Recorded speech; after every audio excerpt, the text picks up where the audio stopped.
welcome everyone. This is Jay Wyant from the state of Minnesota. I'm the Chief Information Accessibility Officer, and we are beginning our event, Breaking Barriers. What does accessibility have to do with exceptional customer service experience? And I am very happy to have a number of guests here with us. First, I want to announce that the Governor of Ross had issued a proclamation declaring today, May 16th, to be Global Accessibility Day, was Digital Accessibility Day, for the state of Minnesota. And we're so happy to have that proclamation, and we're so happy to have the support of the governor and his office and everyone else with us today. So with that, I'm going to stop sharing my screen, and we're going to go with all the folks in the presentation. So again, thanks everyone for being here. I introduced myself, but very briefly, I'm Jay Wyant, Chief Information Accessibility Officer. I have a shaved head, have glasses, dress shirt, and I have a banner behind me saying GAAD, or GAD, for my background. So I'm so happy we had that. And I want to welcome everyone here. So we're going to all the panelists will introduce themselves, and then we'll go into the fun part of it. So first, Jane. Hi, good afternoon, everyone. This is Jane Davison. Super excited to be here on this panel today. My title is actually Supervisor of the Digital Experience Design Team for MNIT, partnering with DHS and MNsure. Jay was awesome and promoted me to UX Director in some of the promotions for today's event, but I'm actually a supervisor and leading from my position with a great team. My pronouns are she, her. I'm a white woman in my 50s with long hair, and we'll pass it. Oh, I'm wearing a red shirt, and I will pass it on to Susan. Thank you, Jane. This is Susan Ramlet. My pronouns are she and her. I have straight brown shoulder-length hair. I'm also wearing glasses so I can see some lovely faces. I'm calling in from Medtronic, where I lead the user experience research and design team within global IT. We focus on designing enterprise software for employees, patients, customers, and partners of Medtronic. I also serve on the Technology Advisory Council for the state of Minnesota, which is how I met Jay, as I co-chair a subcommittee around customer experience. And I'll turn it over to John. Yeah, good afternoon, everyone. My name is John Mumma. I have brown hair, pretty short, tan sweater I'm wearing today, glasses. Yeah, I'm really excited to be here this afternoon with everyone as well. I joined the state about 2 years ago. I work in MNIT, which is our IT services, a small group over there called the Office of Transformation. And for the last, I don't know, year and a half, almost 2 years, we've been building out the product and agile practices here at the state. So excited to be on the panel and excited to tackle these subjects with everyone. Thank you. Thank you, everyone. So I'm going to start with a brief introduction, then we're going to ask some really good questions and be interesting to look forward to everyone's responses. So first, I want to point out that the governor's One Minnesota plan says, quote, customer experience refers to how Minnesota residents feel and what they think when they use government services, unquote. The goal is that, quote, the state of Minnesota provides a high quality customer experience, unquote, with an incremental goal that the state will, by 2027, increase the number of new or improved digital self-service offerings from across its enterprise to 40 offerings, all with a focus on customer experience. At the Office of Accessibility, where I work, we know that ensuring all websites, applications, and documents are accessible improves the experience of those who interact with our services. From our viewpoint, that should be the floor, where things start. Customer experience is much greater than that. So you wanted to explore the concept of customer experience and ultimately see how things like accessibility fit into it. So we have a panel of experts who bring a diverse set of knowledge and experience, to use that word again, to the table. We'll start by having to introduce themselves, we just did, and then we'll get right into the conversation about customer experience. So I'm going to talk with Jane.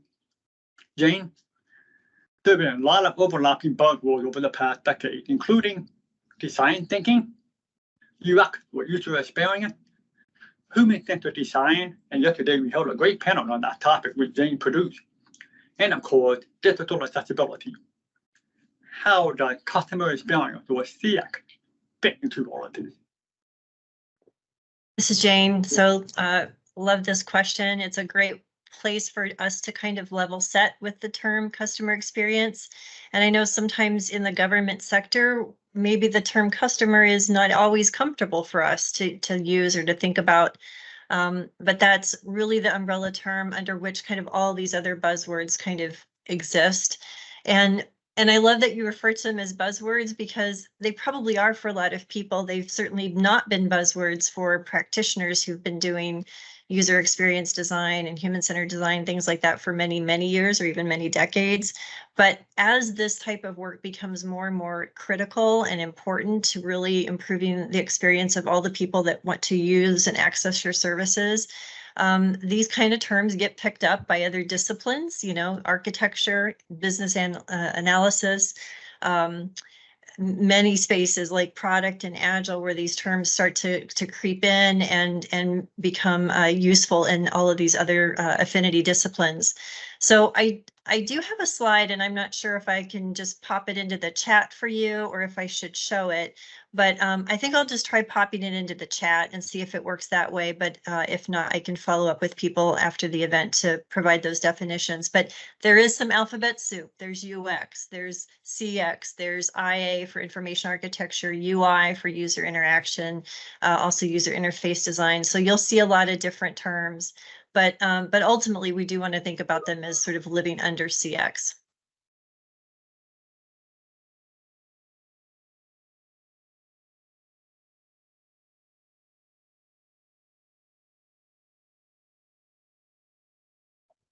And I'm going to pop the slide, I think, to the chat.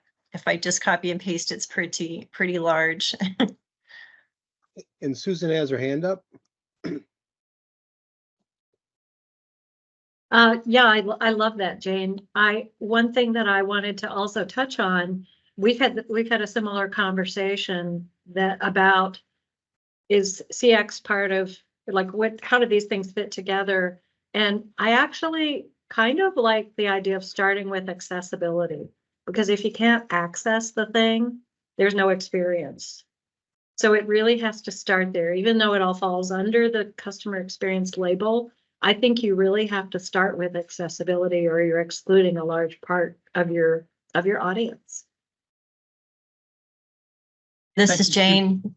And one thing I would agree with that. When I first started here, I was a old school graphic designer, was working in communications on a legacy system, and we were learning about accessibility in plain language and how to make these user experiences better just from even those baseline things. And as I was learning more and more about accessibility, I found that I couldn't get traction with a lot of people to do accessibility unless we really spoke to the usability piece of things and that good customer experience. And once people could connect the dots between all of those things, then we started to get traction, and we really started to be more effective in making more substantive improvements for folks. So I will go ahead and hit send on the slide. And if you can't read it, let me know and I will follow up with you. Thank you, Jane. Anybody else want to respond? Okay, we move on to the next one. It's a segue. I'm going to ask John. John, you know that you said that you're working in the product and agile field, so this would be a great question for you. The state is in the middle of a shift toward adopting a product mindset. Can you tell us how this translates to customer experience? Yeah, sure, Jay, and I really appreciate and love the question. So as Jay mentioned, my team is responsible for working with agencies and helping them adapt product and agile. But we don't lead with that, right? We start with customer experience. That's the first thing we do.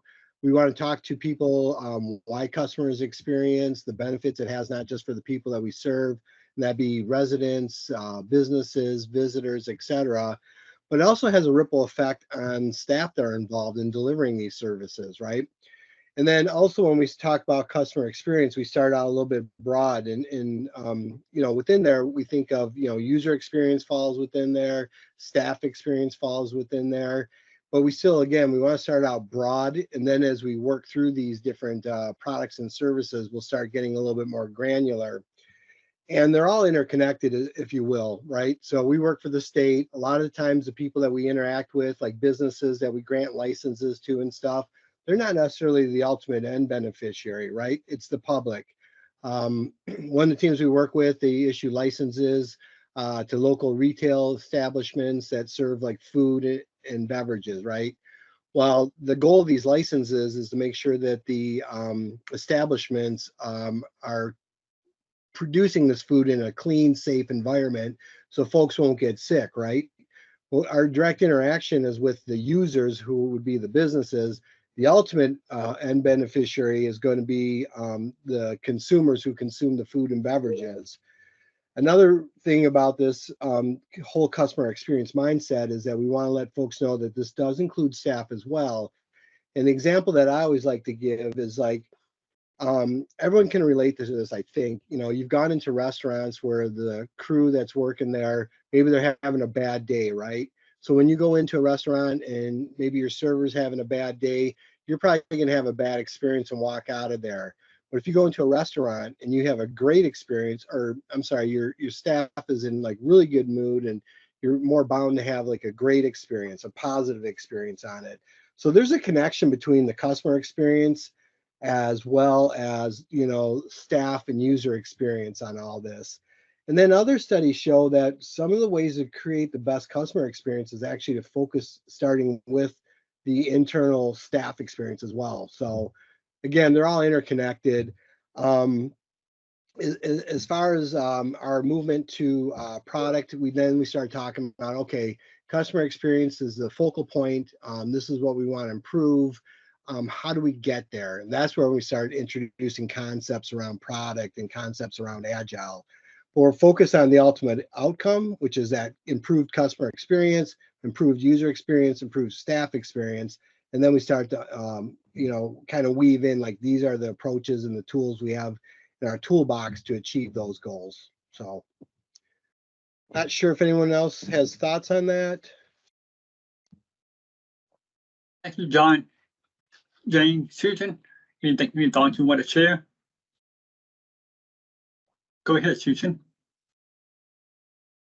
Yeah, thanks, Jay. This is Susan. John, I thank you for that and for mentioning Agile. I think one of the things that I've always really appreciated about Agile is that it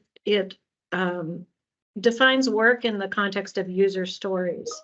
And the word user is in there, and that can be defined in a lot of different ways. But the idea is there's no real purpose to doing something unless it benefits a user. And so I like that in product models, that's often the way that the work is looked at and valued and judged and measured. So I think there is a real affinity between Agile, which supports the product model, and the customer experience and UX tactics and techniques that we use.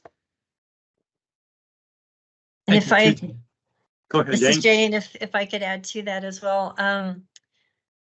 One of the things I've really appreciated about the PACE team is the way that they've certainly reached out to the practitioners at the state who have been trying to, you know, raise awareness around good usability, good accessibility, inclusive design, and brought us into that conversation and into that fold very early on. And then that, you know, some of the methods of product, especially around understanding who is your customer, who is your user, being able to speak about that through the use of personas, good user research, and ultimately engaging with those folks to have them participating either in the design process or feedback on your prototypes and things like that. You know, the product method, product and agile methods really provided us with some additional tools to kind of really ground ourselves that way. And so I really appreciate what product and agile has done for us, and certainly allowing us to speak more about empathy and what that really means to improving the customer experience. And I'll throw another little slide into the chat related to empathy and equity. We've seen this illustration a million times over, but it really does address that. When we think about the customer we serve, and especially if that individual has a disability of some sort, if we're inclusive of those needs in the way we develop products and then deliver them in an agile manner, their needs are incorporated, they're included in the way we address the solution or build the solution. Yeah, it's a great point, Jane, right? Because going back to the question that you shared with us, Jay, is that at the end of the day, customer experience is all about getting out there and talking to your customers and finding out what their expectations are and what works for them and everything. And that's a big mind shift change for people, right? Because we're so used to an inside out perspective versus an outside in. And you'll notice like people that are on this journey, sometimes they get trapped and they fall backwards or something, right? And you can always tell, like when you're working with new teams, they want to talk about like, well, I cranked out 100 licenses this month, right? But we're trying to get them more focused on the output and stuff. But we don't know what necessarily those outputs and what our customers value until we do some of that hard work where we get out there and we talk to our customers and we start asking them like, hey, here's our product or service, tell us what you like and what you don't like. What are the pain points? What are the jobs that you're trying to accomplish by using our products and services? So yeah, I was just going back to your original question, Jay. I mean, everything we do is geared around, how do we start moving people from an inside out perspective to an outside in perspective. Jay, thank you all for that. And I want to ask a follow-up question on that as well. And that John, I think you made a very good point that, okay, let's say we think the customer, it may be the person coming into the restaurant, all right? But so what we may be doing here at the state of Minnesota is helping the staff complete the licensing, make sure they're doing all the things they need to do to provide a safe environment to the restaurant. That's in order to ensure that the customer has a safe, clean, healthy environment. But you also pointed out that the customer experience is not just thing, but all the things that lead up to that. So we want to have a good customer experience for the staff working to complete the stuff so that they are happy and positive, and then therefore have a good customer experience with the end customer. So that raises an issue, a question sometimes called minimal viable product or MVP. And how do you think about how you frame an MVP, especially when we talked about things like what's the floor, what's the basic, what's the minimum that we have to make sure we have a good MVP? Yeah, so I've got a couple thoughts and then I'll share. So MVP, that's what I'm looking for. MVP is great, right? Because you put out MVPs based upon feedback you get from you put out MVP so you can get feedback and stuff from your customers and you can tweak and adjust and everything. But what I think about when we start talking about MVPs is a lot of teams that we work with, we run into, they're like, hey, we already know what our customers want. We've got 5, 10, 15, 20 years of complaints piling up in our Excel sheets, right? So we know what our customers want. The problem is, and I think studies, come to this conclusion, and I've seen it out there, is that people are really good at telling you what they don't like, but they're really bad at telling you what they do like. So that's why MVPs are so critical, right? You spend a little bit of time, you build something, you put it into your customer's hands, and you get that feedback. And that's also obviously way different than taking a project mindset where you go away, you build everything, and then you get to the end and you say, hey, what do you think, right? And it's not just theory, because we work with teams and we've seen this. We've seen teams go out there like, hey, I've got 5 years worth of complaints. I know what they don't like about these forms. They'll go away, they'll spend 6 months working on the forms, and then they'll roll them out to their customers expecting big hugs and everything. And then they're really disappointed after they spent all this time because they're focused on what folks don't like and they're interpreting it and thinking they know what their customers want based upon the negative feedback. So a long way to get to your point about MVPs, Jay, but I'm just trying to share why MVPs are so critical in this space, right? Again, it's because people can tell us what they don't like, but they have a really hard time telling us what they do like until you put something in front of them. So. Hey, John, that's a great example about the complaint and trying to figure out don't like what you do like. Susan, Jane, do you have any comments to add to that? Susan, you're up. Yeah, I appreciate that, John, so much. And, one of the examples that I mean, from my business is we serve healthcare professionals who then supply products and services and solution and not solutions, but therapies and to our patients. And so sometimes we interact with patients directly and sometimes we don't. And that's your example of the making the workers happy so that they can make other people happy, which is really great. I think for the MVP example that you give as well about not looking always looking at positive feedback, I think that's very, very important. And one of the things we like to focus on my team as we're looking at interviewing people or getting user feedback is what works well that we shouldn't break. We need to really understand what is working well, because as you say, it's easy to complain about things, but we don't want to break the things that really are working well. And we need to make sure we do our due diligence to understand what those things are as well. Excellent point. Thanks for sharing. Okay, Jane. Yeah, this is Jane. I wanted to add in that lately we've been on our team kind of playing around with the concept of not only minimally viable product, but also minimally viable prototype. Prototyping is not something that we tend to do a lot of, and we tend to not maybe test those a lot with end users. It's still kind of unbroken ground for us a little bit within state government, but it's really important because if you can start prototyping early and testing those prototypes with people, you will get some of those learnings in place so that by the time you release the MVP and, you know, out into the real world, it's already received the benefit of some input. And I know you can't always do that all the time, but there are times when it's really important. And then also tying that minimally viable sort of definition of done for an initial release versus, you know, maybe the vision that you have for an end product. We've also been trying to work a lot on socializing not only KPIs, good, you know, OKRs and KPIs, but also really understanding what are the user outcomes that you are driving toward with the release of whatever it is that you're building. And if those user outcomes are really to improve access to something, and maybe part of that improving access is to simply make a PDF that wasn't accessible before, now it's accessible, or maybe, you know, providing a mobile screen that's much easier to use, you know, and then being able to test that with people with disabilities or all different kinds of abilities. Those are the things that you can do in that prototyping stage that then generates a really good result when you finally get that MVP out the door. Thank you, Jane. I think we may talk a little bit more about this later after we answer go through some other things. So I'm going to lead on to the next question and then give us some room, maybe circle back if we need to. So Jane, you're next. I'm sorry, Susan. Apologize for that. You bring an outside perspective working for a corporation. As you know from your involvement on the Technology Advisory Committee or TAC, the state depends on vendors for a lot of our technology.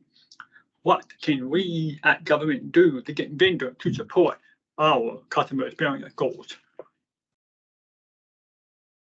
Thank you, Jay. This is Susan. That's a super interesting question for me. As part of the TAC, we call it the TAC, the Technology Advisory Council. I do see a lot of parallels in MNIT and my private sector IT experience, where we have gaps in concrete ways to hold vendors accountable for delivering usable and accessible experiences. It's very, very similar. And this is an area that we're focusing on in my organization as well. So a lot of parallels. I think there are three facets or three areas where we can raise the bar, at least where we're trying to in my organization. One is our internal mindset. One is documentation, to just get super tactical about it. And one is validation. And those are some different sort of facets, but I can share a little bit of an example of some of those things.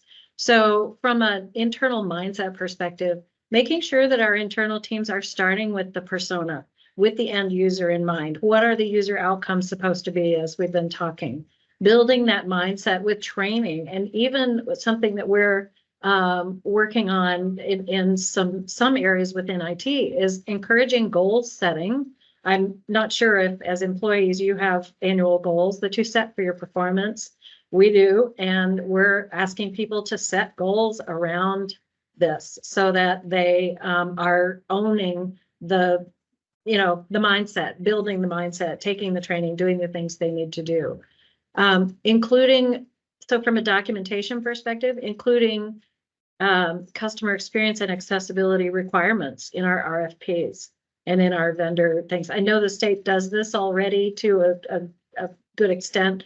We don't, and that's an area that we have a gap, but I think that documentation is really important in making sure that people understand clearly the requirements and the expectations. I think that also means requirements, business analysts putting requirements in that say, the system needs to conform with this, or this is what usability looks like. This is what a good experience looks like. This is how we're going to measure it. I think that has to be documented and communicated and clearly understood. Oh, historically speaking, and Jane may laugh at this, in IT, what we've seen as requirements for usability typically takes the form of the system shall be user-friendly. And how do you define that? How do you measure that? What does that mean? There are ways to do it, but people just don't know how. And so one of our objectives has been to encourage good documentation practices and helping people to understand, well, how can you take some industry heuristics and measure those and put systems up against those. I think that then from a validation, which is sort of that third facet, we need to obviously be asking vendors for VPATs, for certification, for the things that they do that confirm and verify that they're or assert that their systems are conformant. We all know that they aren't always. And so I like to say trust but verify. We need to gather that documentation from them and ask for that validation. But we also need to do a little bit of our own due diligence to make sure that they really are doing what they say, that they're not, for example, providing an accessibility overlay, which may not be an acceptable solution for accessibility in what we're trying to do. And so, where technically they may be conformant with, they may be making their tool accessible, that doesn't meet what we're trying to do. And so we have to be really careful about validating. And I think for those of us with really small teams, mine is much smaller than yours, it's really hard. It's very hard to manage this work. And so finding ways that we can encourage cultural change and get everybody on board with, hey, this is all of us. This is the way we need to work. This is the way we need to think. So I think that's how we've been trying to approach it, from kind of those three facets as we get going in this area. Susan, that was a great overview. John, Jane, either of you like to make a comment on that?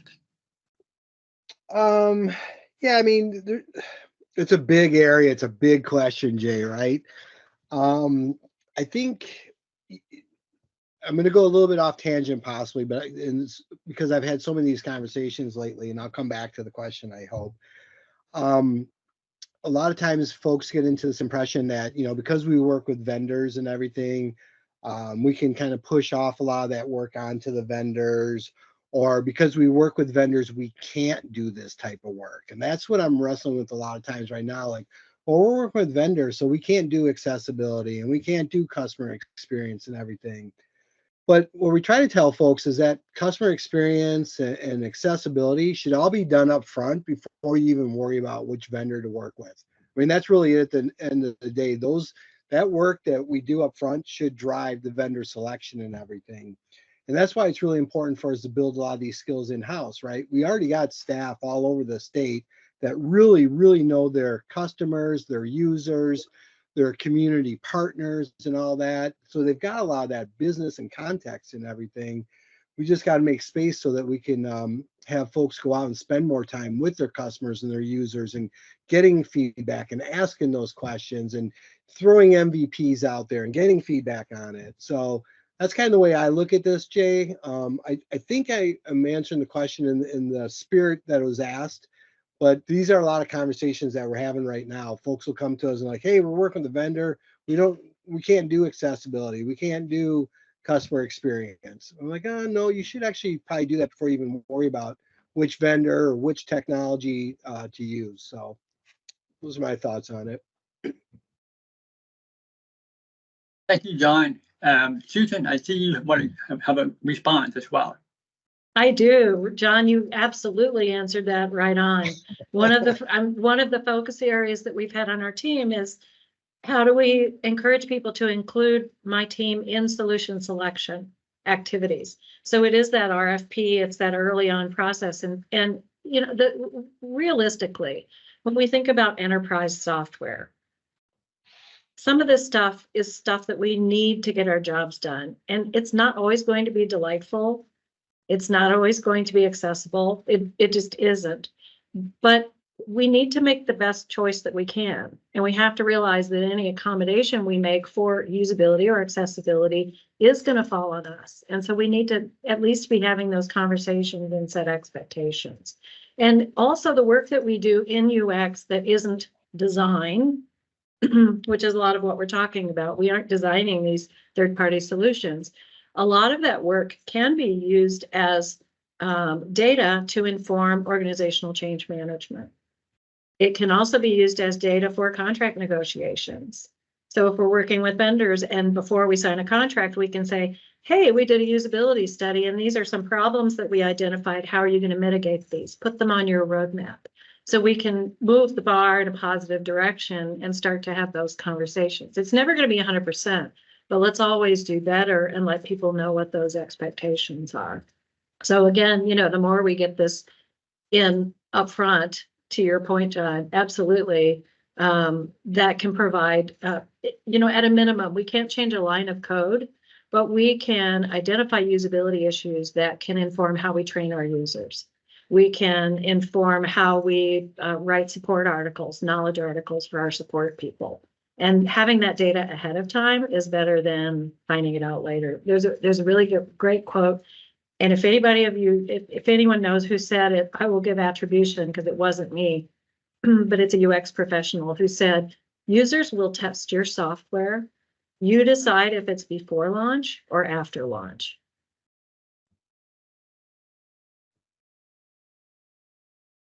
Yeah, that's a fantastic quote, a fantastic update to what John was saying. Anybody else want to add on any more to that?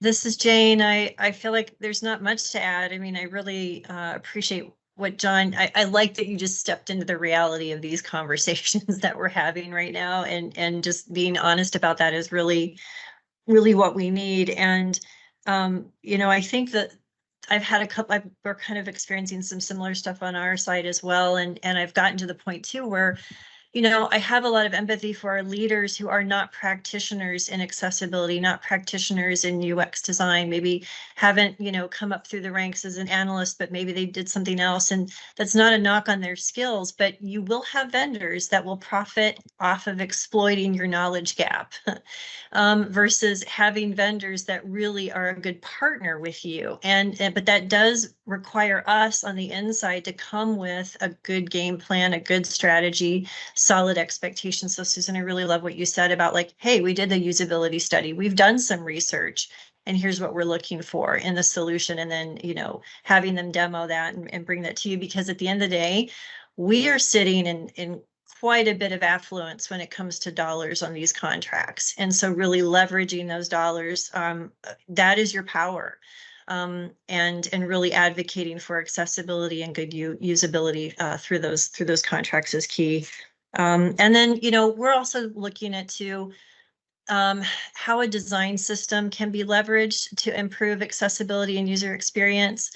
A lot of times with vendors, you know, I'll hear, hey, Jane, yeah, we'll take your wireframes, but we're not really going to, you know, we're going to talk. I literally had someone say this to me. It's been a few years ago, but they're like, we're going to take your team's wireframes. We're going to throw them away because we're working with a UI, a native UI in the solution and the COTS product that we already bought. And it's fragile. We don't want to configure it too much, blah, blah, blah.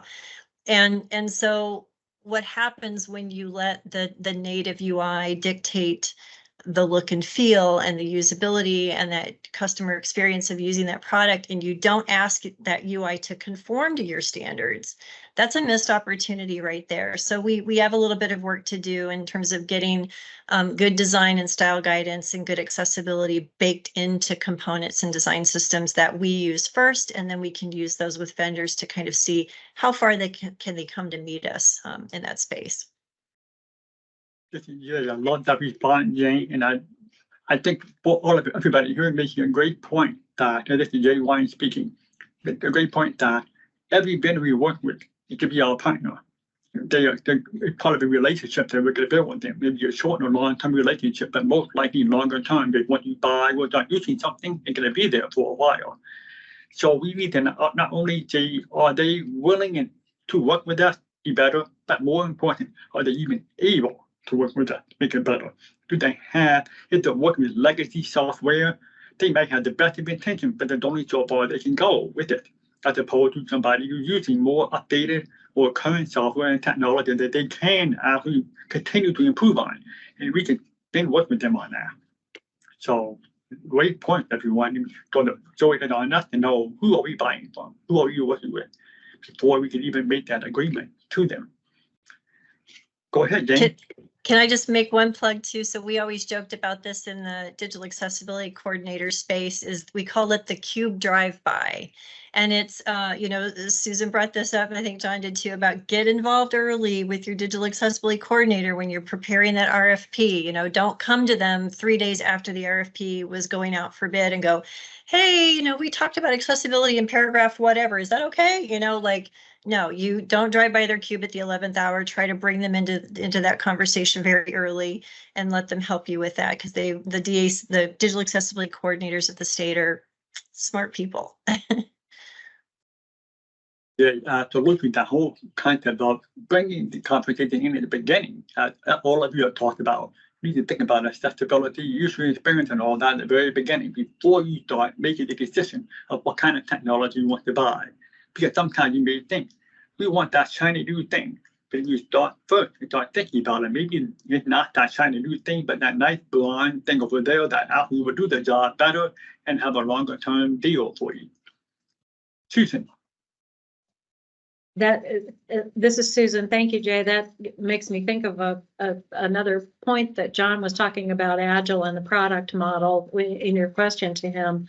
And it's sometimes difficult in a project model to get the right people involved early enough, because sometimes you don't have your funding until you have a project, and you don't have a project until you have a thing that you're going to build or deploy or whatever. And so that's a challenge, at least in my organization, that we have to work through, is making sure that teams know who to come to early and who to get involved in that RFP process, even before there's funding maybe for that particular initiative, until you know what it's going to cost. And some of that upfront work gets forgotten because we get so focused on a tool or a technology and deploying that thing. So I think that's a challenge we have with that we need to work through as we are. I think people working in the product model can benefit by having more of a product team together that's doing that kind of work through an entire life cycle. A product not necessarily being a tool, but potentially being a service or a solution that is comprised of several tools. So I think that the product model can help us in that way, where in the project model, it can be challenging to get the right people involved up front. Thank you, Susan. That's a great time segue to John. So John, please go ahead. Yeah, just a quick thought. Susan mentioned cost, which triggered a thought in my head. Sometimes people come to us and say, well, that's too much time, which is, the equivalent of money or something to that effect. Well, they don't realize if this work isn't done up front, it's a lot more expensive to re-engineer things on the back end, right? When we kicked off this call, I was talking about moving from an inside out to an outside in perspective. And this is what's typical, all right? We build things, we put it out there. It's a lot more expensive once it gets into the hands of our users. And I think that was one of the points that Susan made a little bit earlier as well, right? You put it in the hands of the users and they don't like it. Then you're trying to re-engineer things and back it all out and clean it all up. It's just a lot easier to start with accessibility. It's more efficient cost-wise. Then the people working in the space are going to be a lot happier too, right? Everyone's worked on projects and stuff where you get to the end and, that's when you're doing your usability testing or accessibility testing. And, everyone's ready to tear each other apart at that point and stuff like that. You don't need this extra stress by pushing these things off to the end. You're going to have happier teams working in this space if you put that stuff up front and you prioritize it. So that was the point I wanted to share and kind of piggyback off some stuff Susan was sharing with us. Thank you, John. Jane? Just one more tip. If you're hearing this is Jane, if you're hearing this and you may be nodding along, but you're not exactly sure, well, how do I even get started at the early stages of a product?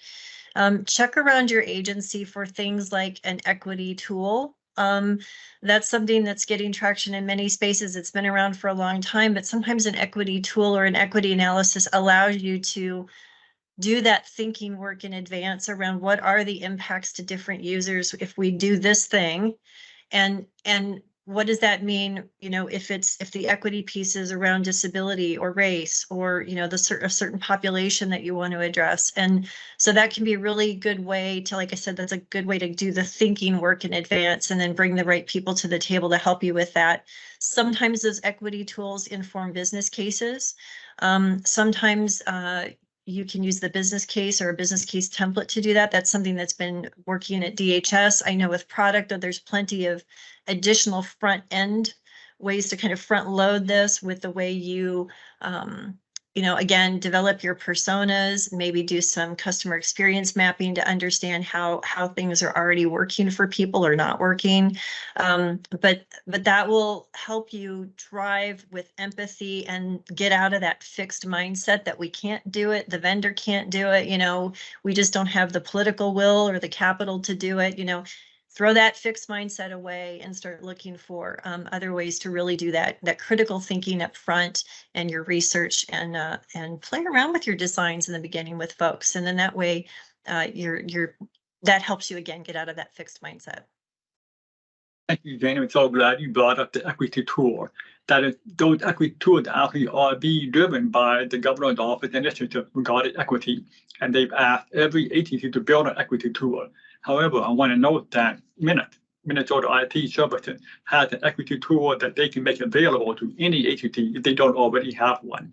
And like the DHS, some other agencies also have been leaders in the equity tool space. But we're trying to build some commonalities among all the agencies in terms of what those tools contain. And the tool is really simple. It gives you a chance to dive into what do I need to think about, what do I need to account for, how do I plan for this before you start saying we're buying this shiny thing. And so I think it's a really valuable tool to think about. And now we're getting close on time, so I will have one more question. I think will help us wrap tie some of these things together. And then anyone can start. You raise your hand first. So who hit that button first? So here's the question. So we talked about creating excellent customer service. You represent tools in process of just collecting user stories, performing journey mapping, practicing trust and verify in procurement and so on. When we consider that as an organization, we're engaged in hundreds of programs, thousands of activities, and hundreds, if not thousands of purchases, vendor contracts, and so on. How do we do this in everything we do? You would like to go first.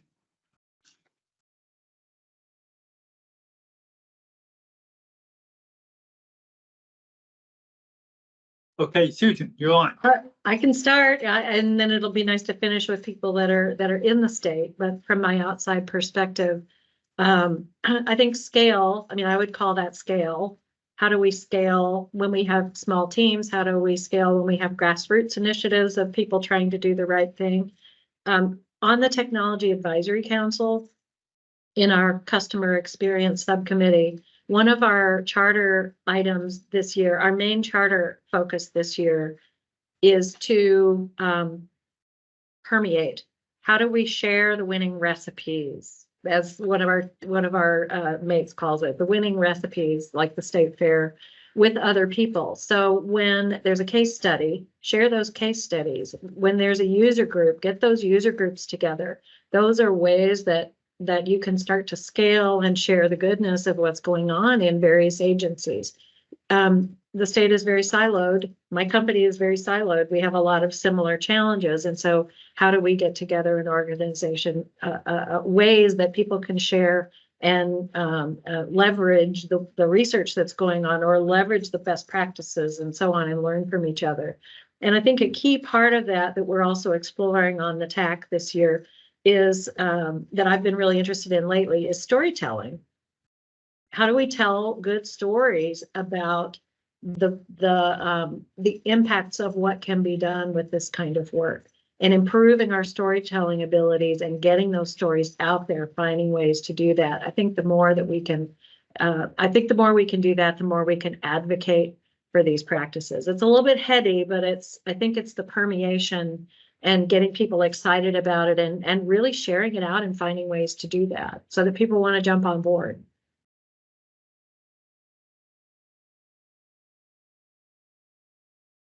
Thank you, Susan. John? We can't hear you, John. Sorry, it's John. Yeah, I think, what we always talk about is that it's got to become a part of everyone's DNA, right? That's got to be their first inkling. Like, hey, we got a problem. Let's see what our customers think, right? We got a opportunity potentially. Let's see what our users and staff think, right? So it's really building up that muscle memory of like, let's go get I think both Jane and Susan alluded to earlier, like we want to be using data-driven, we want to make data-driven decisions, right? So that's part of that DNA. Let's go find out, the data comes from our customers and our users and our staff and everything. So it's really just getting people in the habit of not reacting necessarily without getting the required inputs from their customers and their users. I think that's really what it is, Jay. That's the big mind shift, right? Jay brings me a problem. I'm not going to try to figure out how to solve it until I go talk to my customers, right? What are they experiencing the same problem, right? I got to get some kind of consensus around it. And then I got to figure out a way forward. And then I got to put things back in their hand and get feedback to make sure that I'm addressing that problem. So it really becomes like, how do we get it into everyone's DNA? And that's their first inkling, is to talk to their customers before reacting and responding to something.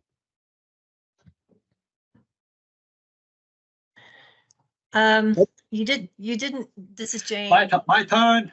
This is Jay speaking. Thank you, John, for saying that. And I think one thing you also bring up too is sometimes you have to define the customer. Like to use your restaurant experience earlier, with the customer, the person who actually comes in to buy, to eat at the restaurant, with the customer, the person who's actually fulfilling the programs that you could be doing to help them to, and so working backward from the original customer to other customers to figure out who to talk to. I could see that be a waiting, an important step for people to do, to figure out who should I be talking to. Am I actually talking to the right people? Does anybody else have any other comments they want to throw in?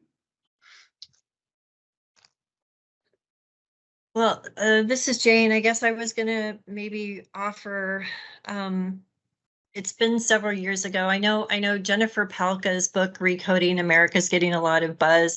There's another book out there, and another good thinker, someone who I've had the chance to visit with. Her name's Sid Harrell, and she has a book called The Civic Technologist Guide. And one of the things that she said to me in kind of my early mentoring with her, she was like, look, Jane, you may be a designer by trade, but design decisions are getting made all over your organization, all day, every day, at all the levels.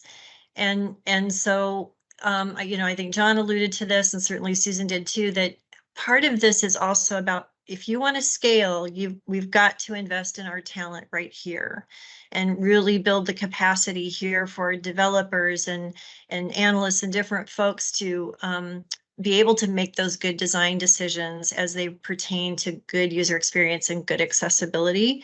And that in turn kind of helps us build that design infrastructure that we need to be a design first or person first, human-centered, inclusive kind of agency.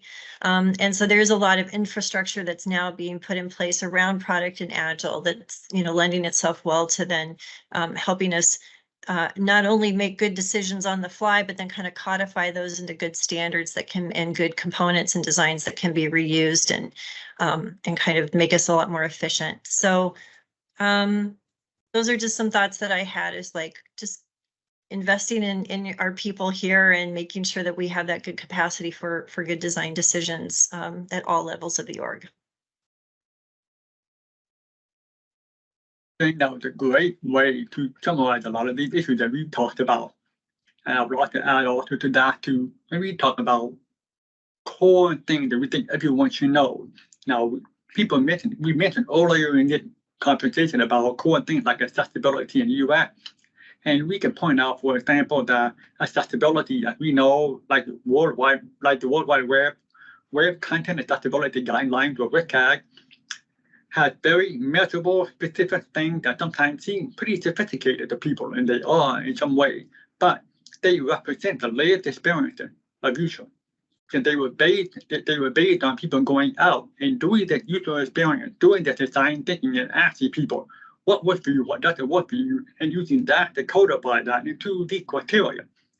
And so there are tools like that, not only accessibility, but in UX that are based on risk experience that we can use, and the more we learn about these tools, the more we can use them, we can set ourselves a baseline by implementing those kind of concepts in our work, and then going from there to add on more to our actual specific customers.